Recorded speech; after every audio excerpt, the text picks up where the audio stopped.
অতি শীতল এটি ৰাতিপুৱা সেইদিনা ৰাতিপুৱাটো আছিল অতি আমনিদায়ক পৰুৱাহঁতে একো কাম বন বিচাৰি নাপায় তাৰ ভঁৰাল ঘৰৰ মুখতে এখন আসন পাৰি লৈ জুপুকা মাৰি বহি আছিল কিনকিনিয়া বৰষুণ দি আছিল বাবে সি বাহিৰলৈ যাবৰ মন কৰা নাছিল এনেতে এটা ফৰিং জপং জপংকৈ আহি তাৰ সন্মুখত আহি থিয় হ'ল সি পৰুৱাটোক সুধিলে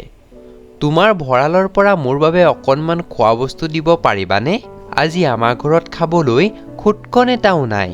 পৰুৱাটোৱে তাক সুধিলে কিয় তুমি শীতকালত খাবলৈ বুলি ভঁৰালত একো গোটাই নথলা নেকি ফৰিংটোৱে পাতলকৈ উত্তৰ দিলে কাম থকাৰ বাবে সময়ে নাপালো সেইকাৰণে একো গোটাবলৈ নহ'ল ফৰিঙৰ উত্তৰটো শুনি পৰুৱাটোৱে বৰ আচৰিত হ'ল ইমানবোৰ ভাল ভাল বতৰ পালা কিমান মাহ যে গুচি গ'ল অথচ তুমি একোকে জমা নকৰিলা সেই দিনবোৰত তুমি কি কৰিছিলা তেতিয়ানো তুমি কি কামত ইমান ব্যস্ত আছিলা যে অলপ সময়ো আজৰি নাপালা ফৰিঙে ক'লে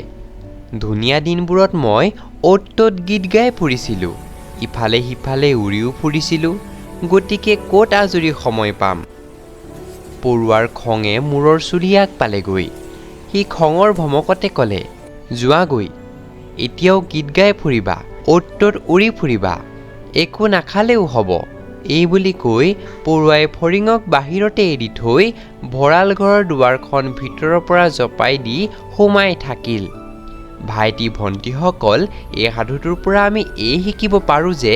সময় থাকোঁতেই আমি নিজৰ প্ৰয়োজনীয় কামসমূহ আগতীয়াকৈ কৰি থ'ব লাগে যাতে বিপদৰ সময়ত কাৰো ওচৰত হাত পাতিব নালাগে এই সাধুটো এটি অতি জনপ্ৰিয় সাধু আশা কৰোঁ তোমালোকে শুনি ভাল পালা আমি লগ পাম আৰু এটা সুন্দৰ সাধুৱেৰে তেতিয়ালৈ আমি আহিছোঁ দেই